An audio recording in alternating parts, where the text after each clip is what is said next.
My name is Gavin Evans, and this is my review of Days Gone, specifically the story. So if you haven't played the game, this will be a spoiler in-depth review, so heads up. And let's begin with the beginning. That only makes sense, but I thought the beginning of this game was very choppy. It begins and Sarah, Deacon, and Boozle are on the roof heading towards a helicopter, and I'm just like, wait, what? Like, it just starts you in the middle of the action. Like, it feels like we're missing an entire prologue. It just shows you in there. It doesn't ease you into this world. It doesn't ease you into the game. It just starts off with this cutscene. And it would have been better if it started off and Deacon and Sarah were at their place. They decide to go get Boozle because chaos is happening. And then they hear about a helicopter that's taking people to safety. So you have to ride on your bikes through the city. That would have been a great way to begin this game. It would have been the perfect way to begin this game. But no, they decide not to go that route. And then we get the scene of Sarah is injured, Boozle's injured, Deacon's trying to get Sarah onto this helicopter, but they only allow 2 people and there's 3 of them. So for some reason, Deacon decides to stay behind with Boozle, and I just hate that. Like, right from the get-go, I'm just like, why would you just leave your wife like that? Like, I get that Boozle's your bud and all that. I just don't buy that he actually would. Like, the better way to do it would be if he's trying to negotiate, can you please take all 3 of us? And the guy's like, no, there's only room for 2. And he goes like, please, I'm begging you. And then the guy's like, okay, fine, go get your bud. So then he goes to get his bud, and then they're making their way to the helicopter. They turn around, and the helicopter door slams shut, and Sarah's unconscious on the floor, and then the helicopter takes off. See, that would have been a much better opening. Not just this, no, I'm sorry, we can only take 2 people, 3 people, and it means you weigh too heavy. Like, Deacon's got a gun, make him take all 3 of you. I just don't buy the fact that he would leave his wife on this helicopter. I hate the opening. But anyways, I do like how they don't answer the question of where is Sarah immediately. The question is left in the air, and you're just like, are they going to mention it? When are we going to find out? And I like that element. And when he goes to visit her grave, I was just like, that's sad. But then we get this flashback, and it's just a terrible flashback of what happened before the opening, and it just constantly fades out, fades in, fades out, fades in. And I'm just like, why would you edit it like that? Like, it is just awful. And the flashback itself isn't very good. The flashbacks with Sarah and Deacon in general aren't really good. There's one, like I said in the other review, where he picks her up, they ride around in a loop and then go back. And it's just dumb. There's another one when she's like, as long as you promise to ride me as much as you ride your bike. Oh, that's awful. One thing I do like in the flashbacks though is that whenever you're riding your bike, you stop at the stop signs. And it's such a small detail, but I actually really like it because now you just speed everywhere, you go on the hills, like it kind of shows you how before there was order. There was a sign, you did what it said, but now that's gone, you ride, you don't stop. I like that. But anyways, you're with Boozle, it's Deacon and Boozle, and these 2 are best friends, and I kind of liked the fact that the game is going to focus on 2 friends, except it doesn't at all because immediately Boozle's injured, he's taken out of the picture, and he pops up every now and again, but he doesn't play a pivotal role in the story. And I just kind of wish they explored that dynamic more. Even the way that Boozle gets injured so early on, it's just like, well, can't they set those 2 up a bit better before you throw him out of the picture? But I guess not, whatever. And anyways, the first act of the game, it's mainly you riding around, doing a bunch of stuff, but then there's someone named Tucker, and Tucker is the head of this camp. And I hate the way they handle Tucker. I think it's just abysmal writing, because they build her up to be this evil, abusive person. And I'm just like, okay, this is interesting. Like, he's gonna find out he's actually working for the bad guys, and, you know, all that, and they just do nothing with it. It's like they build Tucker up to be this evil bad guy, and just you get no payoff from that. You eventually just leave the section and it never gets addressed again. I really hated that. Like I mentioned in my other review, I really did not like Lisa as a character, and yeah, that is definitely the case. I think she was such a piss-poor written character. She's hiding, you take her to Tucker. She hates it there, she runs away, you find her, you then take her to the Lost Lake camp. She runs away, joins the freaks, and that's it. Like, her whole entire saying is, you save her, you bring her someplace, and then she runs away. Rinse and repeat, rinse and repeat. And I just thought, like, this character could have shown some of the humanity left in Deacon. But instead, you just get this terribly written character that really serves no purpose to the character, serves no purpose in the plot. It's just someone who appears every now and again to fill up the one time, and I hate that kind of writing. I know it's an open world game, so you gotta fill up that one time, you gotta have a reason why the game is as big and as long as it is, but I prefer my games to be more narrative based, so that's just a personal preference for me. But anyways, Boozle's injury ends up being so bad that you have to take him to Lost Lake, and he's on the bike and there's a song, Soldier's Eyes. Okay, Soldier's Eyes. I try my best to say soldier, it's S-O-L-D-I-E-R. I have a speech impediment, but you know, someone who fights in the military, a soldier. I can't say it properly, but anyways, the song is called Soldier's Eyes that play as you ride your bike and you take Boozle to this camp. And it's a nice song, it's actually a really well done moment, but it just kind of gives it a sense of finality. Like, I was thinking like, oh, is this game gonna be wrapping up so soon already? And it definitely doesn't, but just the tone, just the feel of it, it just felt like it was heading towards someplace final. That's the sense I got from that scene. But anyways, you go into Lost Lake Camp in this terrible stealth mission, and there Ricky becomes a main character, and I actually think Ricky is a fantastic character. I really enjoy her presence in the game, and I like how she kind of encourages Deacon to do better.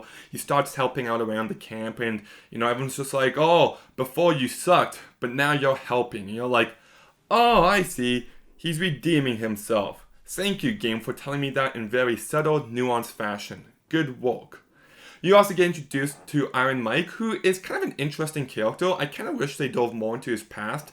There's a backstory to him that just feels very surface level, and I wish they kind of went more into it. You also get introduced to Skizzle, and I think Skizzle is a fantastic villain. You just hate him. Every time he's on screen, he just is one of those people that you can just... He's a rat, he's a snitch, he would stab you in the back every opportunity. You just get that feel from him. And, you know, at first you guys hate each other, and then a certain kind of relationship forms between Deacon and Skizzle, like, oh, maybe we can start to trust each other. And I love the fact that he immediately stabs in the back. Turns out that he's got a deal with the Freakles dudes. Or, no, are the Freakles dudes? The Ripples? Yeah, I'm thinking of the Ripples. He has a deal with the Ripples, and he just sells Deacon to them. I love that moment. I'm just like, you know what? That's a great moment. That's a great plot point. And I love what happens afterwards, which I'll get to in a bit. First, I want to mention some other things. O'Brien. I hate him. I think he's completely unnecessary. I don't think he adds anything. He's just an eventual plot device so you can eventually find Sarah. Every time he appears, I'm just like, okay, so you're doing these missions for him. Is this going to evolve into anything? And it's quite clear it's secret setup, and I just thought they spent way too much time on that. I also didn't really care for the treaty between the Long Lake residents and the Ripples. I thought it was boring and oh my goodness, learn to speak Gavin, uninteresting. And then also, Boozle feels entirely wasted in this section of the game. Like, he feels wasted from the get-go, but specifically in this section, basically, his arm has to come off, and he's sad, and you have to do things to make him happy. I just think that's such a stupid direction to take his character, but whatever. And there was a moment where Deke has to end up killing an injured person, and he doesn't want to, but he has to. And I thought that was actually a really great moment. I just wish, like, if that person who he had to kill was someone like Lisa, who was injured, and that way you'd be like, oh, this is going to have an effect on him. Instead of just being some random person, I think that would have been a better direction to take that specific scene. And we keep hearing word of Carlos, and then eventually it turns out Carlos is Jesse, and then it's just like, oh, Jesse, that guy from my past. And I'm just thinking, who? I've never heard him mentioned before. So I just didn't get the conflict between the two of them. I didn't really get that sense of a rivalry. But anyways, like I mentioned earlier, Skizzle stabs Deacon in the back. He takes him to this place where he's getting tortured by the Ripples. Lisa helps him break free, and he goes on a rampage. He then finds out that Long Lake is getting attacked, so he rushes over there. And this just has such a climatic feel to it. It feels like this is the climax of the story. You're rushing there, you're shooting people in all this camp, it's chaos, it's mayhem, it's awesome. I love this section. And then it ends with another treaty, so Deacon's just like, screw this. So him and Boozle go to blow up the dam and wipe them all out. excellent. I love that entire section. That is the highlight of this entire game because it works on a narrative level. It's true to their characters. It's fun. It feels like the big finale. It just works in every single way. And I'm just like, okay, you know what? That's a good way to end the game. And then Iron Mike kicks Deke out and he hears word that Sarah still might be alive. And then I'm just like, oh, is this not the end? And I'll still say it, the story should have ended there. Everything from this point forward should have been a sequel. It should have been another game because the fact that they drag this out as much as they do, like if it just ended there, that would have been a great story, would have had a character arc, would have had a proper story structure, it would have had a great finale, and you would have set it up for a sequel without spending too much time with it.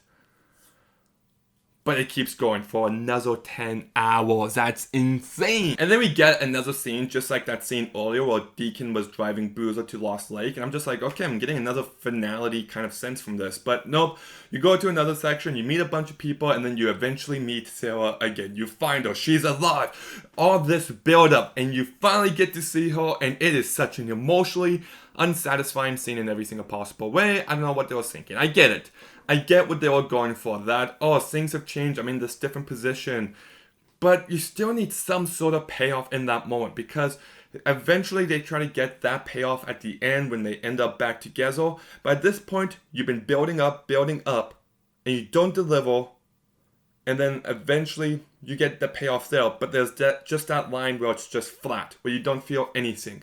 And it just ruins the finale.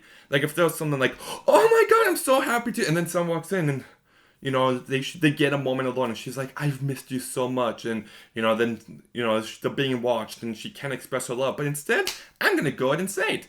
Sarah was a bitch for a good chunk of this game. When he was doing missions for her, and she's like, thanks, I guess. I just expected you to do it. Yeah, screw off with that nonsense. I didn't like her for a while. She eventually won me over, but it still took a while. The entire section at that Neo lab, I think, is one of the best moments of the game as well. I thought that was just a lot of fun, and you do kind of buy the fact that their relationship is starting to develop like it once was. I also want to say that I find it really funny that Deke's looking for her, but he's trying to keep it low-key, but he has her name tattooed on his neck.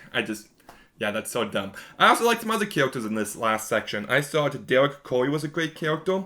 Colonel Garrett's a great villain, and I really like the character of Taylor. Like, he just had a different personality to him that allowed him to shine. I really liked his character in this game.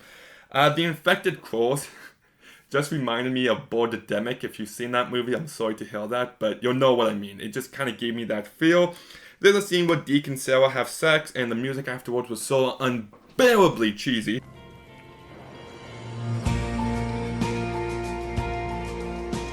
But anyways, I love the fact that the tension was building so perfectly when they're like, okay, something is about to go down. They're going to invade a couple camps, including Lost Lake Camp. And Deke's like, I have to get Sarah out of here. And then tension is building really well.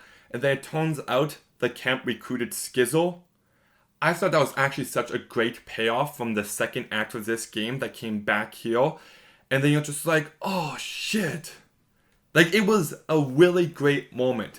And then Corey was, you know, let you free and all that, and you gotta rush to Lost Lake. So it kind of is a repeat of when you escape the Rippers and you have to rush to Lost Lake, and now it's kind of the same thing, except now you're not entering a section of chaos and mayhem. Anyways, the tension's building great. You gotta fight off all these different militia, and this section is so much fun. I loved playing it. And then you get there, and Mike is dead, which lacks any emotional impact.